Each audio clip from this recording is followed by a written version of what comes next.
নমস্কার, আমি মৌসুমি। আজকে কিছু প্রাকৃতিক উপায়ে রান্নার বিষয়ে আলোচনা করব। যেমন আমরা যে রান্নাটা করি, অনেক অনেক পুরানো দিন থেকে দেখা গেছে, প্রাচীনকাল থেকে মাটির বাসনে রান্না করতো। মাটির হাঁড়ি, মাটির কড়া, মাটির চাটু, এইতে সব রান্না করতো। আর কোনো রোগ নাড়া থাকতো না, শরীর সুস্থ থাকতো। আর হচ্ছে খাবারেও কোনো কেমিক্যাল থাকতো না। তো এই জন্য পুষ্টি রান্না মাটির বাসনে করেও একদম সুস্থ জীবনযাপন করতো। কিন্তু থেকে থেকে যত লাইফস্টাইল চেঞ্জ হচ্ছে আমাদের, তো কি হচ্ছে, আধুনিকত্ব দেখতে গিয়ে ওখানে আমাদের অ্যালুমিনিয়াম এসে গেছে, ননস্টিক এসে গেছে, যেটা হচ্ছে আমাদের শরীরের পক্ষে প্রচুর হানিকারক জিনিস। তো জানা অজানাতে আমাদের শরীরে প্রচুর ক্ষতি করে, রোগের সৃষ্টি করে, সেটা আমাদের বুঝতে হবে। তো আমাদের স্বাস্থ্যর দিকে ধ্যান রাখে যদি আমরা খাবার বানাতে যাই, তাহলে চেষ্টা করব মাটির বাসনে, না হলে লোহার কড়াতে, লোহার মানে বাসনে সবজি বানালে তাহলে অতটা ক্ষতি করে না। আর যদি উন্নত মানের কোনো অ্যালুমিনিয়াম থাকে, ওতে ক্ষতি কম করে, সেটাও জানতে হবে। কিন্তু কোন অ্যালুমিনিয়াম কড়াতে, কোন অ্যালুমিনিয়াম কুকারে সব কিছু যে উন্নত মানের, সেটা তো আমরা বুঝতে পারি না। জানা অজানাতেই আমাদের কিন্তু রোগ সৃষ্টি হয়।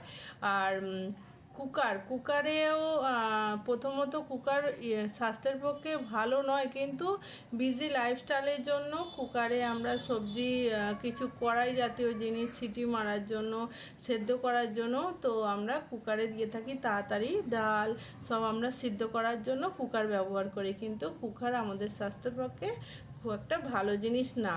কিন্তু আমরা যদি অ্যালুমিনিয়াম কুকার তো ভালোই নয়, অ্যালুমিনিয়াম কড়াও আমরা যে সবজি বানাই, ওইতে আস্তে আস্তে একটু একটু করে খাদ্যের সঙ্গে সীসা জাতীয় পদার্থ মিশে যায় অ্যালুমিনিয়াম থেকে, যেটা আমাদের শরীরে গিয়ে বিষক্রিয়া সৃষ্টি করে, আমাদের শরীরে ক্ষতি হয়।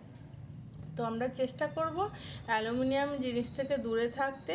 তার বদলে আমরা লোহার কড়াই সবজি বানাবো, স্টিল ওর থেকে ভালো, ঠিক আছে? তো চেষ্টা করব মাটির সব কিছু ইউজ করতে। এখন কিন্তু মার্কেটে অ্যাভেলেবেল পাওয়া যায়।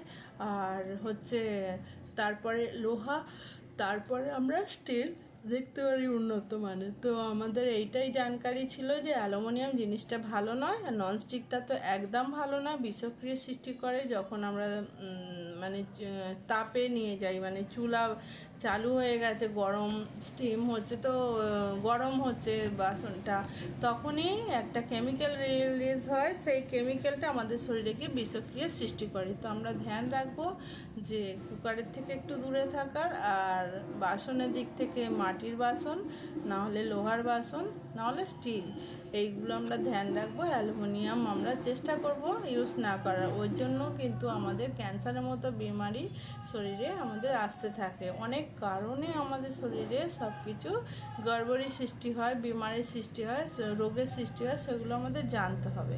বোঝা গেল? তো আমরা ধ্যান রাখবো মাটির বাসন আর লোহার বাসন, নাহলে স্টিলের বাসন, ঠিক আছে? এইটাই আমার জানকারি ছিল বাসনের উপরে। ভালো থাকবেন, সুস্থ থাকবেন। আর এই জানকারিটা পুরো প্রাকৃতিক উপায়ে যে জানকারি দিচ্ছি, আপনারা শেয়ার করুন আর লাইক করুন। যদি ভালো লাগে কমেন্ট করুন। কিছু কোয়েশ্চেন থাকলে কমেন্টে লিখতে পারেন, আমি নেক্সট ভিডিওতে অ্যান্সার দেবার চেষ্টা করব। নমস্কার।